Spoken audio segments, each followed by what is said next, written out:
Inside Story Uganda, real source of political updates. Honorable Ofono Opondo, and we'll also virtually be connecting with Honorable Minister for Justice, Norbert Mao, and presidential candidate Mugisha Muntu. Good to have you both, and a very good evening. I'll start with you, candidate Kasibante. What are your observations thus far, and where we are now as a country? What do you see lying ahead? Good evening, the viewers. Good evening, my father. It is nice being with you here, with your father now. That's quite humbling. Yeah. I'm Robert Kasibante from the National Peasant Party. Quite absurd that we are in elections, but the way how things are going is unrealistic. When you look at how the police and the military is brutalizing the people, the voters, the supporters, it's unfair. When you look at the statements which are being made by our elders, like the people whom we believe that they are learned people, for instance, I heard when Justice Lwokukyayisa making statements as if he's not a judge. Which particular statement? As if he's not a lawyer, that after voting, you go home, then the soldiers and the military and the police will take care of the remaining process. That is I was asking myself and my people that is getting that information from where? So if this continues, we may not have elections, according to me. Because if you start treating people as if you are treating cows. Sorry, is a presidential candidate saying? Yeah, because we are losing trust in the process. We are losing trust in the process. Because if you beat people as if you are beating cows, what do you expect from the people you are beating? Yeah, but there is a general perception that the violence is meted out on candidate Robert Kyagulanyi's supporters. We've not had your campaigns being disrupted in any way. No. Even me, I was disrupted. When you look at my campaigns when I was in Ivanda, the DPC was about to slap me. I was asking myself, why do you want to slap me when I'm a presidential candidate? When I was in Chitigum, the DPC was attacking me that because the Honorable Minister is putting a rally there when I'm supposed also to have a rally somewhere. Then he was saying, the minister said, you are not supposed to campaign from here. Then I looked at the person talking. Well, before I switch to Mr. Rubongoya Lewis, the Secretary General of the National Unity Platform, you launched a very interesting campaign, Kalonde Tovao Echijja Chijje. What exactly is it all about? We went to this after getting reckless statements from some of the people whom we used to respect. I heard a generalist talking, making statements, and Simon Lwokukyayisa, that after voting, go back home, and then you listen to the radios and televisions. This is not what's supposed to do. This is not what's supposed to be done, because the law says immediately after, when someone comes, vote, after voting, you have a right to be there and wait for the results. So for us, we say, aren't you duplicating loops? I know. Strategy. This is our slogan as the National Peasant Party. We are saying no. After voting, Kalonde, Tovao, Echijja Chijje. If you want to kill us, you kill, because you cannot kill all of us. If you want to kill us, you kill. If you want to shoot, you shoot, because you cannot shoot the whole country. Because what are you hiding? Mr. Ofono, good to have you. There is a sense, for instance, from a presidential candidate that it's already, the campaign is manifesting into an unfair race. No, I had said, first of all, my son... Is it sense, for instance, from a presidential candidate that it's already the season, the campaign? I never met him. Since the nomination, I have not interacted with what he has said or written about his campaign or stood for. I had not bothered, to be honest, to follow him. You're not counting him among the candidates? I knew that 8 people had been nominated, but I did not bother to follow beyond the 4 candidates that I know relatively well, because we have had a long history of presidential campaign in Uganda. Usually, only 2 break the stage and bolt ahead of the rest. So I've been paying more attention on my candidate, Yoweri Museveni, the current leader of opposition in Uganda, the lead, Kyagulanyi, and his campaign, and his members of parliament campaign, Nandala Mafabi, because he's a close friend, General Mugisha Mudegen, because he's a close friend and a long-standing comrade. Those are the ones I see have realistic chances. I do not want to waste a lot of my scarce time. Now, the statement made by my young colleague, you see, there's something we call hyperbole. He's trying to make a political hyperbole, so that probably his campaign that had not attracted traction so far begins to pick traction, because he's regurgitating some of the things the lead candidates are saying.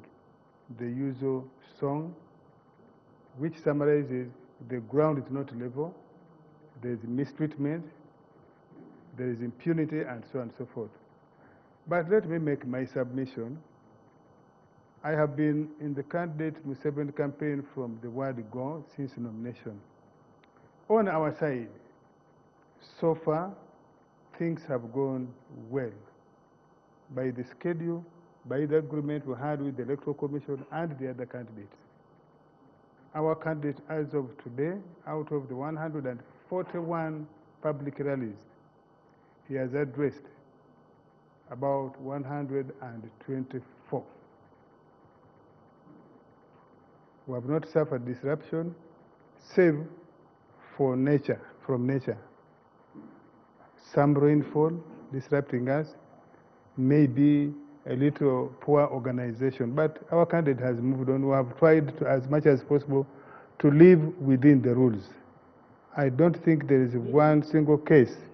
I don't think there is one single case where our side has been found flagrantly disobeying the rules. So to that extent, on our side, in Mbarara was clearly evident. I don't consider that a flagrant abuse with impunity. For example, a candidate can overshoot campaign time, even by 30 minutes, for factors beyond their control. And for me, I would think election management body, Electoral Commission, the police, ought probably to pay a blind eye where the candidate did not intend deliberately overshooting 6 o'clock and you go to 6:30 because you have arrived late, or because you are being mobbed by supporters who are not letting you leave the venue. I think a thing like that one, for me, I would implore the police to let pass. Unless, of course, a rival is one who goes to court now, or the Electoral Commission to complain. But those are some of the small things that we can let pass. Similarly, I have told some of my colleagues in the security services, for example, and this is no secret, I've also said it here, where you see that the candidate is obtuse, he's insistent, he's head-on, wants head-on, and he wants to have a stopover in what the police now describes as a busy area, business area. Many of these candidates have more than 2 rallies in a day, or stopovers, some of them even 7. So assuming ignored Kyagulanyi on the roadside, will he stay there for more than 1.5 hours? It is most unlikely, because he's rushing to another stage. You want to suggest the force used is unreasonable? Is sometimes inappropriate, unnecessary, and even excessive, in my view, in a number of isolated cases, not the rule. The third strand of my argument is, we are arguing in the media as if there's only the presidential election, and as if there's only one presidential candidate. There are 8 presidential candidates. Ask yourself, why one particular candidate is having a head-on, especially recently. When we started, the first 1 month, it was very good. This was the same police, this was the same candidate. So probably it is a point where we should say what has changed, that we are seeing head-on confrontation between Kyagulanyi particularly and law enforcement. Why not with the other candidate? My young brother here is saying him also. Maybe people in the media did not, his confrontation with the 2 DPCs is mentioning did not attract one who nearly slapped him. Yes, it did not attract attention. I don't know why the near slap on him did not attract media attention. Maybe the media is not following him. Fourthly, we are having parliamentary candidates. They are over 2,500 from all the political parties, NRM and opposition. I have not seen many confrontations between parliamentary candidates and police in their respective areas, or between parliamentary candidates and rival supporters. I have not seen. So there must be something peculiar in Kyagulanyi and law enforcement. But remember, NUP campaign is saying protest vote. Now, what are the elements in the protest vote? Right. I think one of them is to try and cast a shadow of doubt in the electoral process. 2, to do so successfully, try to undermine the credibility of the election body and the supporting mechanisms, including the law enforcement. 4, try to disregard even common sense regulations, whether they are in the law or not.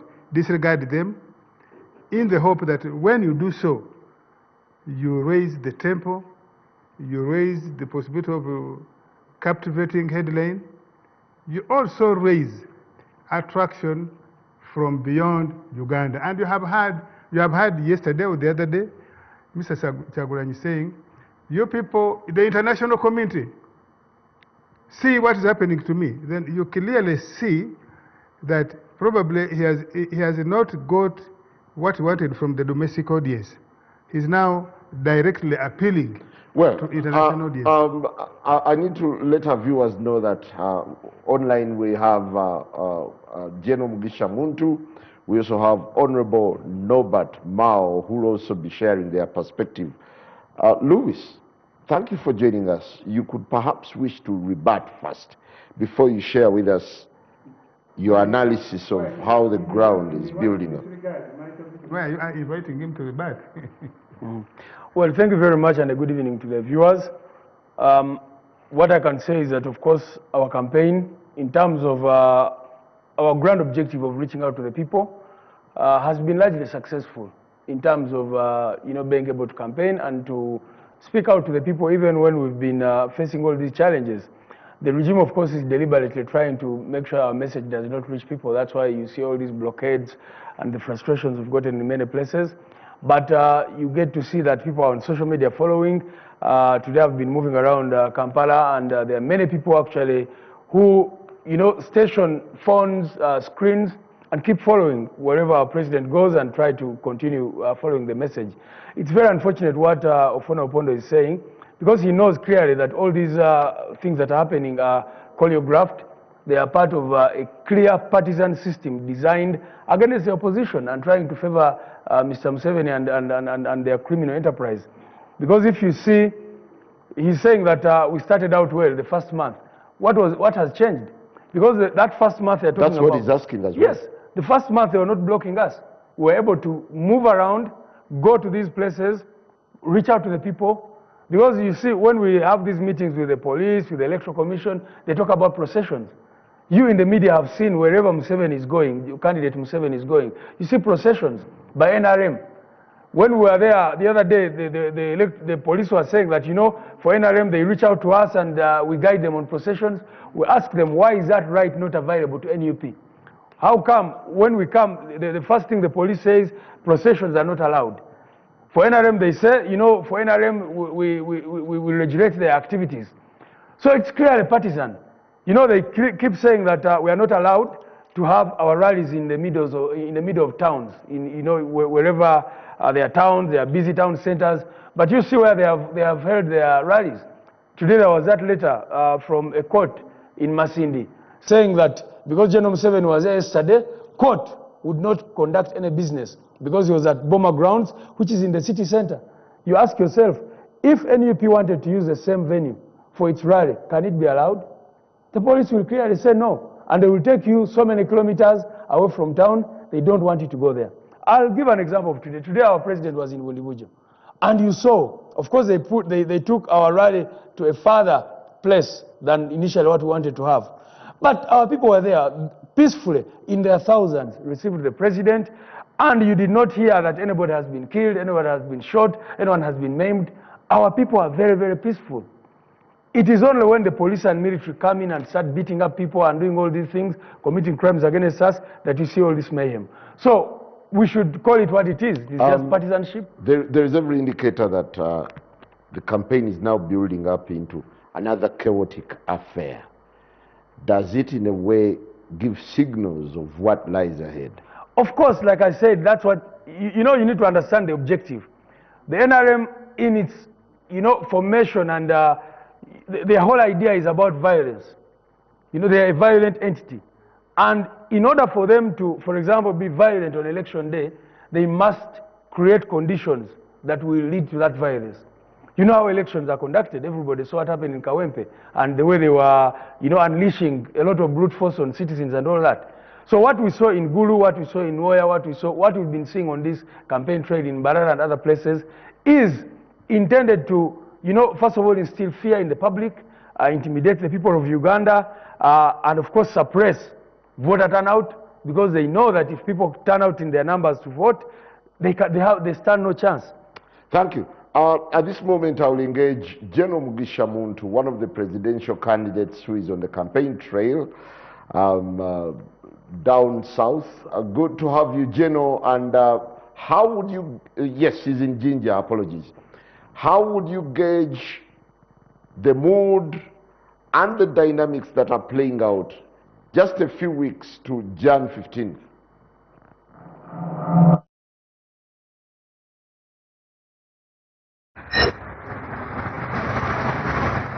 Yeah, good evening, dear viewers. Thank you for enabling me to participate in the discussion around the issue of rallies and the whole campaign process. The issue that is being discussed, I believe once you look at it from the question of how to shape public perception, then we would get a clear understanding of what is going on. The regime normally has a belief that if there is a candidate who attracts crowds, that the best way of shaping public opinion is to contain the crowd. And of course they use methods of deploying the security services to disperse the crowds. A number of times when there are escalation of situations, the use of tear gas to contain the crowds from building up. Because the main fear of the regime is the magnitude of the people that compose those crowds. The fear is the psychological effect of crowds in terms of how people perceive a candidate. Normally, many of the people look at crowds as an indicator of popularity of a candidate. This has nothing to do with any particular candidate. In actual fact, it is not necessarily about Honorable Robert Chagurai. Because if you look back in 2006, in 2011, in 2016, the same tactics were being deployed against Dr. Chizabes when he was our candidate in FDC. Because even then, Dr. Chizabes used to attract crowds. I remember the first time in 2006 when we started the campaign, when we moved from West Nile, and the crowds in Arua and then down in Masindi and then Hoima, they kept on increasing in numbers. At that time, there was no interference. Until after Tungi, actually that's when he was arrested at Musega. So since that time, one can clearly understand that the regime fears the building of momentum. Because if a candidate attracts crowds and there is no interference, therefore people will lose fear. And yet fear is used as a tool of control to limit or shape the perceptions of the public around the candidate. So if they intervene and throw tear gas and brutalize people, that creates fear and therefore limits the numbers of people who want to take risks to continue being attracted to a candidate who pulls those kinds of crowds. And therefore, as long as the regime fears crowds, the methods which are being used are going to continue. If there is change of heart on the side of the regime, and they get ready, and they ready themselves to go through a free, fair, transparent electoral process, and therefore not caring who pulls crowds, then we'll see cessation of those kinds of interventions that we have noticed so far. One thing I'm absolutely sure of, because people keep focusing on individuals. Okay. But I can tell you, if any of the 7 candidates was full crowd, or 2, or even 3 of them, of a similar nature, the same interventions would be done. So it has got nothing to do with a particular candidate. It has to do with the fear of the regime around crowds. Until that is resolved, and a change in the manner in which the role of security is dominating the conversation around the forthcoming election and nothing else. No one is talking about the register. No one is talking about the biometric voting system and technology plus other factors.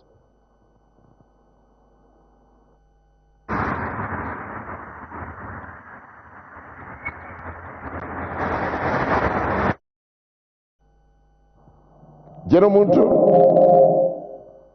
I hope you can hear me. I'm asking whether you don't find it strange that security is topping the conversation around the forthcoming election and nothing else like biometrics and the register and other significant issues.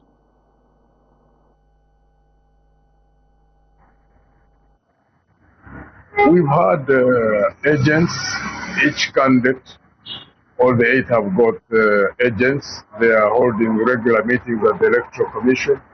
There are quite a number of issues which are being raised. I believe there was a discussion last week or the beginning of this week. I've not got feedback yet from our headquarters, from our agent. But one of the critical issues was the late release of the electoral register. We're also asking the Electoral Commission to rectify the statement which was given by the Electoral Commission, indicating that the law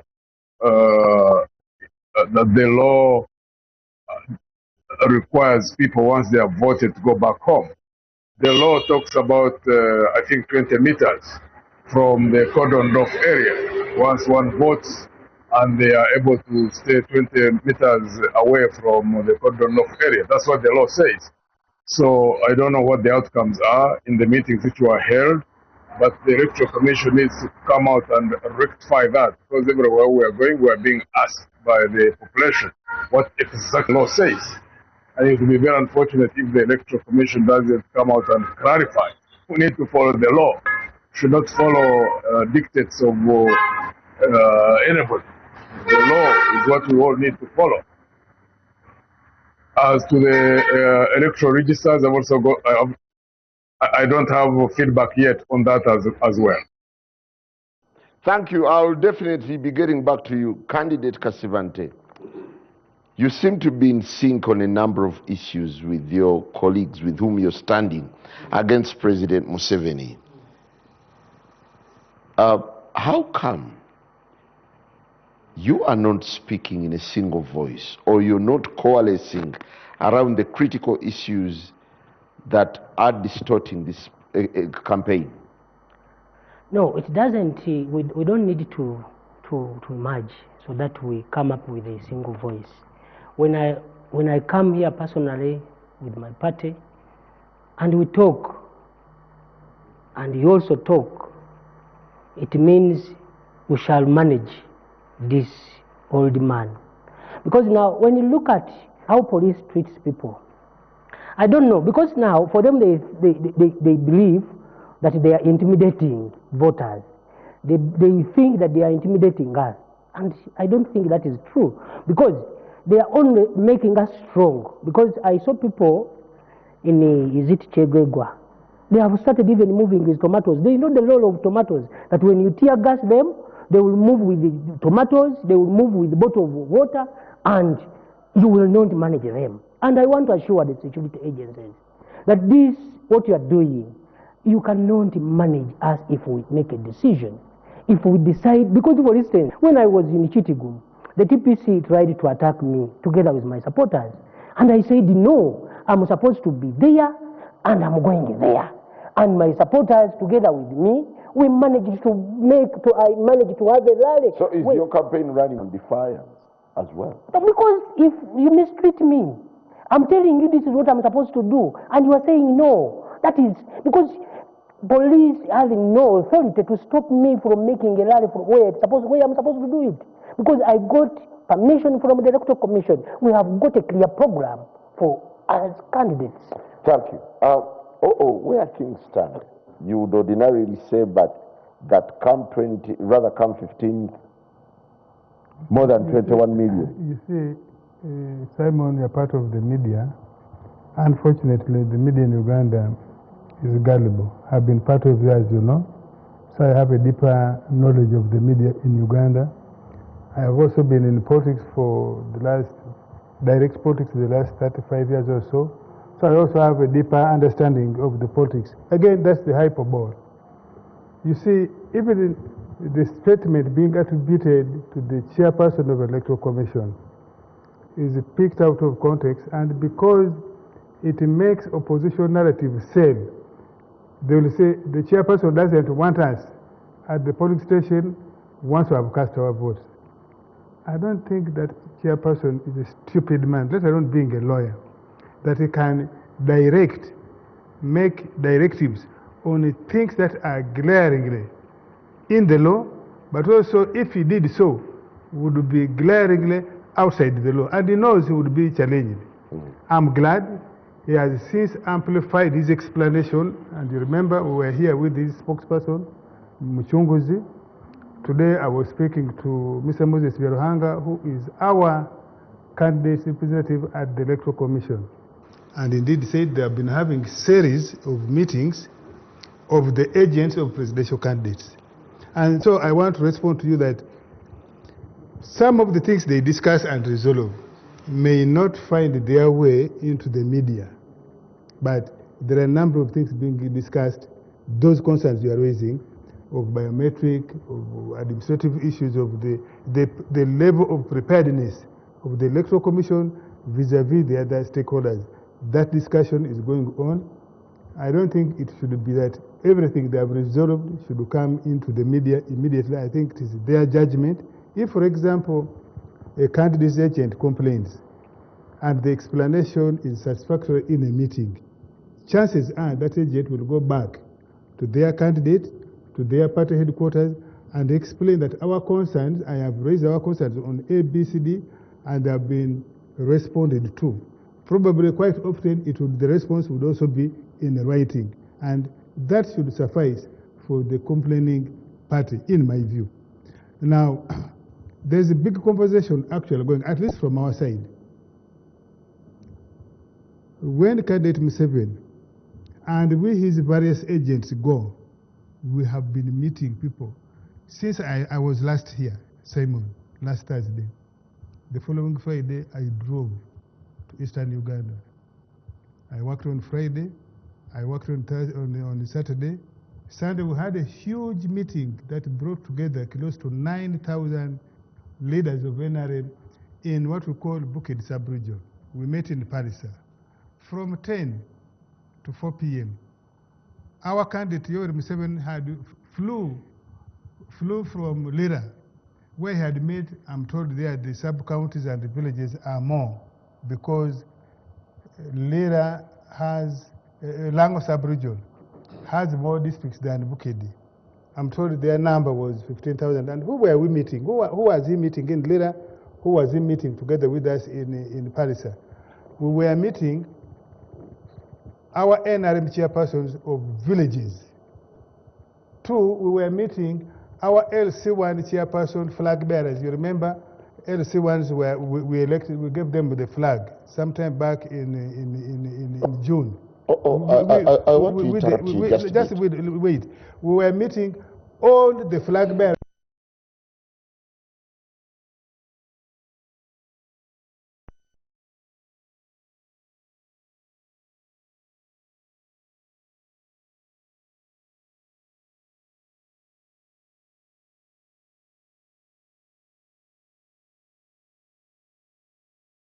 The media have chosen to pick on the police, to pick on the army confrontation, and I want to repeat again with Mr. Robert Chago, because there hasn't been many, as far as I know, confrontation between security and other presidential candidates. And you being insensitive. When you come out to say the opposition is running on hyperbole. There has not been even many confrontations between NOP candidates, parliamentary, lower local government, as far as I know, in their respective areas with the security. Just a second. When you call it hyperbole, I find it strange, because even the Electoral Commission has lately come out to condemn and call for an investigation. But the security themselves have promised to conduct an investigation. But so you're being insensitive. I am saying hyperbole because you are making it appear as if it is the dominant feature in the campaigns. Yes, there are infractions between candidates, and in this particular case, between Mr. Robert Kyagulanyi and police and the army. Don't make that be the dominant feature of the whole election. Yes, it is bad, it attracts the media, but it's not the dominant feature in this campaign. What is dominant? The dominant feature is that in the country, thousands of candidates are going about their campaigns peacefully, in harmonization with the various stakeholders. However, we have one candidate who, for some reason, they themselves explain differently. I explain differently. The police explains differently. And I am saying, you remember the last submission I made? I said, when we started, when somebody said that they are going to have protest vote, did anybody in the media, did anybody in the political activism actually sit down to analyze, to break down what are the elements of this protest vote? And that's why I was saying, what has changed? You need. I'll get back to you. I'll definitely get back to you. You now need to see, having gone 1 month, as my young brother here has admitted that 1 month went well.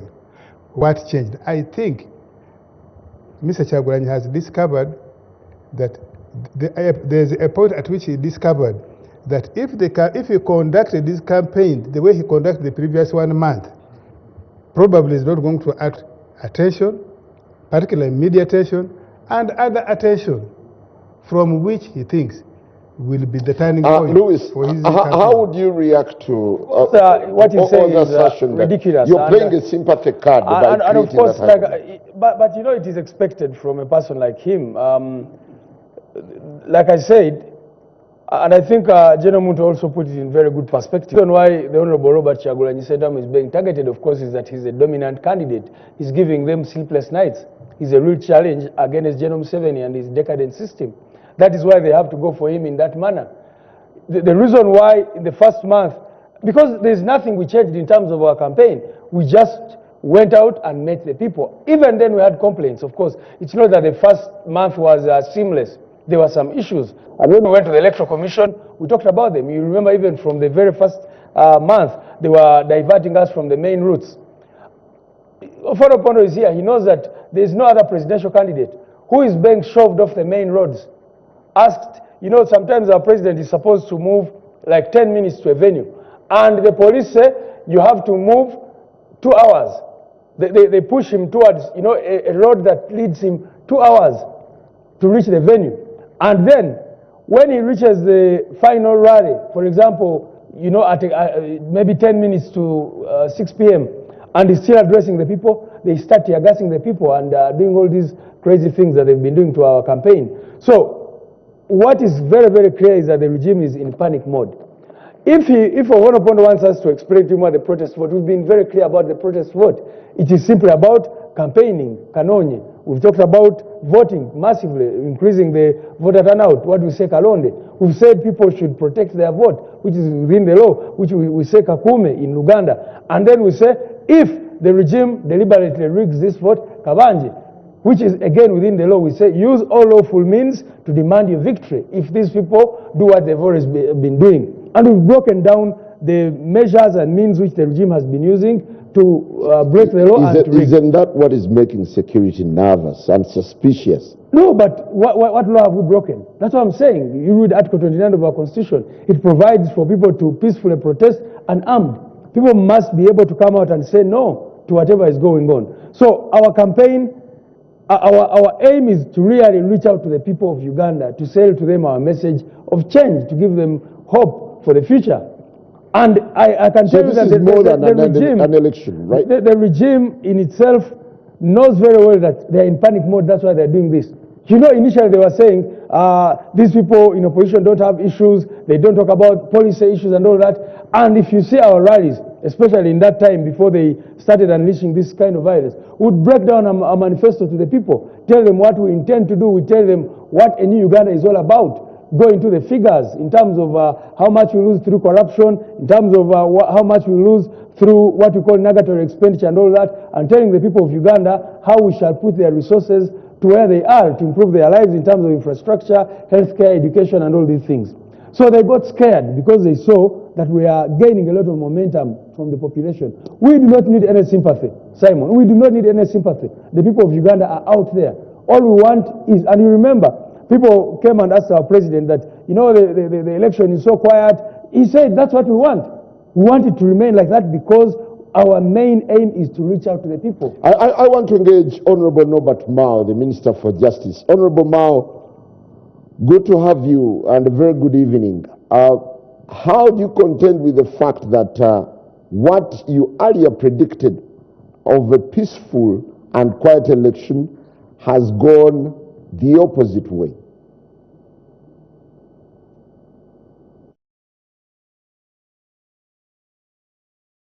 Hello? You can hear me. How regrettable or unfortunate is it that the campaigns that you predicted to be largely peaceful have turned chaotic, and in the run-up to the election, things are just getting worse?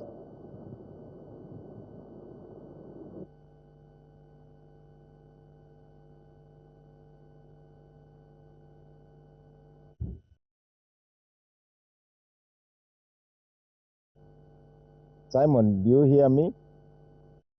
Honorable. Very good evening. Thank you for joining us.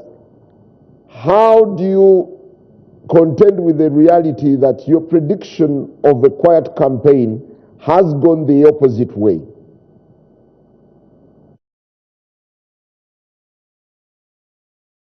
The reason why I said that the election would be quiet is because I know all the actors, all of them. But compared to 2021, I don't think we have seen very bad things.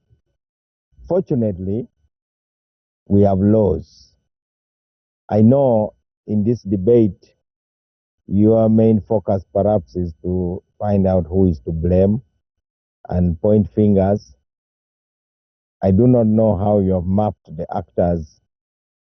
I don't know whether you have apportioned responsibility to each of the actors. But as far as I'm concerned, if you have a rally,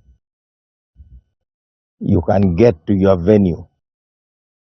And if there is a likelihood of having commotion en route to the venue, that is when the security forces, primarily the police, would be involved in ensuring that you reach your venue safely. After all, it is presumed that you have an important message. A campaign is not just a carnival. You can organize carnivals, you can organize parades, and those should be given the proper names.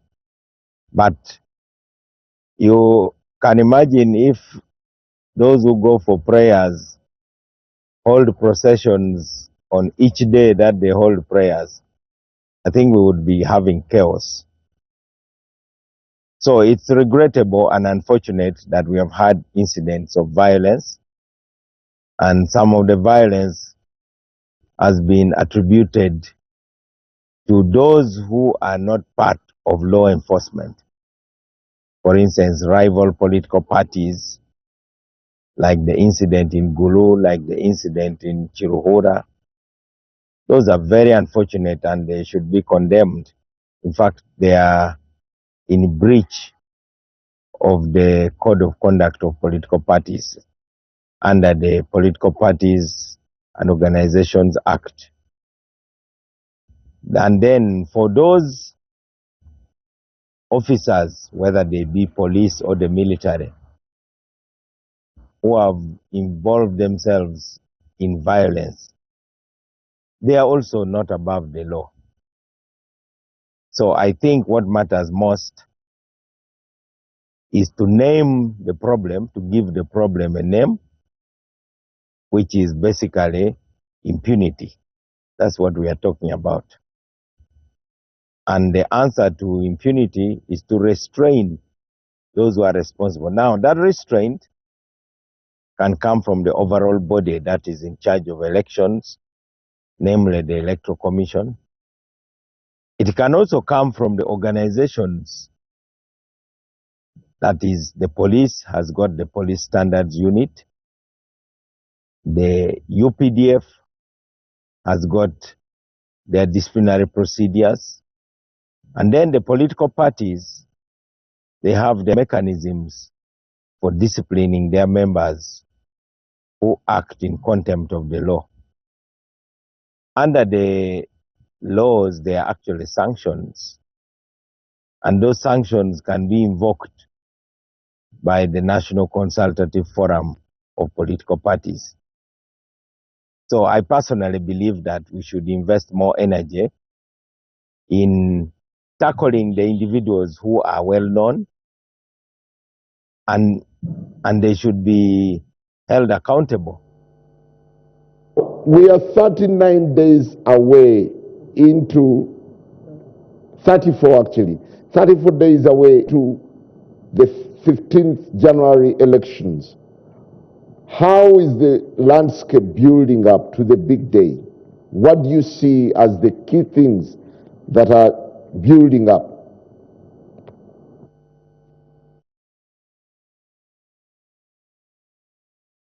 Now, we are getting closer to the elections.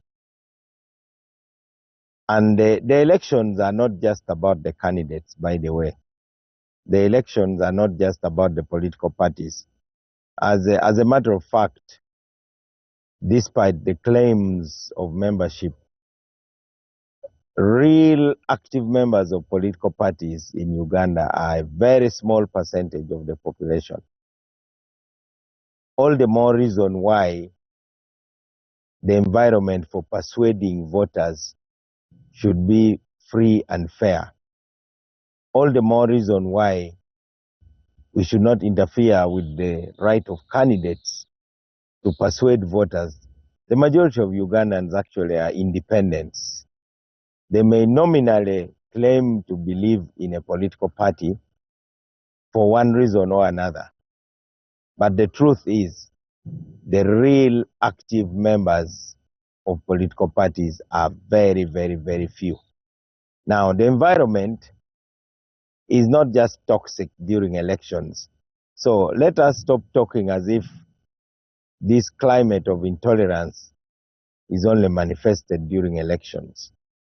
Even before elections, there are many actors in political parties who take pride in the fact that they hold other leaders in contempt, that they hold other political parties in contempt. This is what I call the culture of political untouchability. We need to know that the election only heightens these tensions. So as we talk now, we just have to take a look at the law, and we have to ensure that we make it clear to everybody that no one is above the law. I believe very strongly that it is possible. It is a shame when we have this culture of total intolerance. Honorable Norbert Mao, you earlier said a campaign is not a carnival. Who is running campaigns like carnivals?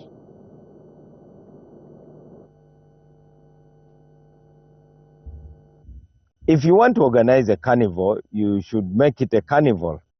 And I think that can be arranged. During elections, there is no law which is suspended.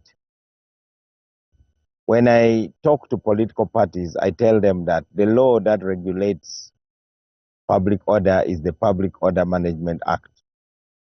Now, I have been championing the regulations that should be put in place so that the discretion by the security forces is restrained. In the absence of regulations under the Public Order and Management Act, the police have virtually unlimited discretion on what is lawful and what is unlawful. So what matters most is for all the players to put their cards on the table. If you want to hold a procession, it is important that you are given the time when you want to hold a procession, and provision is made to secure both yourself and those who will be around as you hold your procession. What I think no country can accept is that anybody, whether they belong to a political party, whether in opposition or the ruling party, and no individual, whether they are civilian or in the armed forces, whether police or the army, no country should allow anybody to act as if they are above the law. That is the kind of climate that we should fight. But if we spit fire as political leaders, for instance, I heard the other day the leader of the NUP telling his supporters that they must now constitute themselves into a guerrilla army, that they must conduct themselves like guerrillas, and he proclaimed that they are now an army. I think those are things that can easily be misread by unsuspecting followers. Or when the security forces stigmatize an opposition party. I think an election is a competition for the minds of citizens.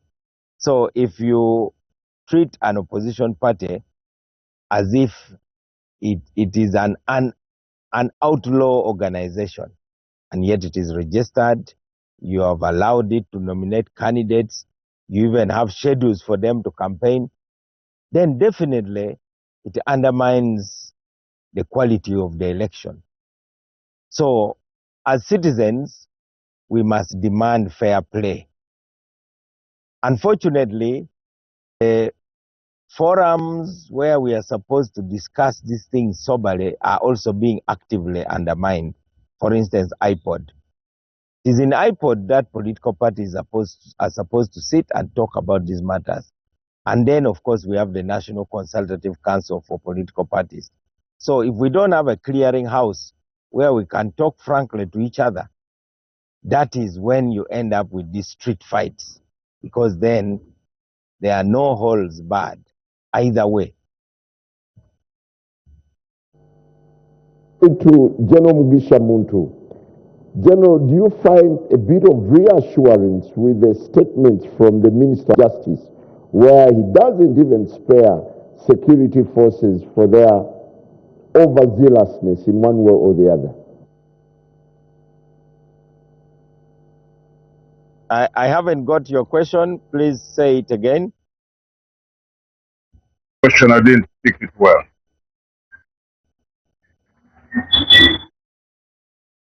Two, do you find Honorable Mao reassuring when he talks of seeking a middle ground to resolve the current toxicity existing between security and supporters of National Interplatform, who have been the biggest victims in this case?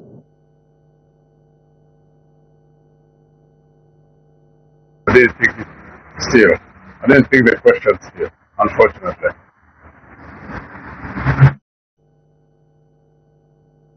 Take a very quick break, and when we return, I'll certainly engage General Muntu to share his perspective, plus my guests in the studio and Honorable Mao. Good evening.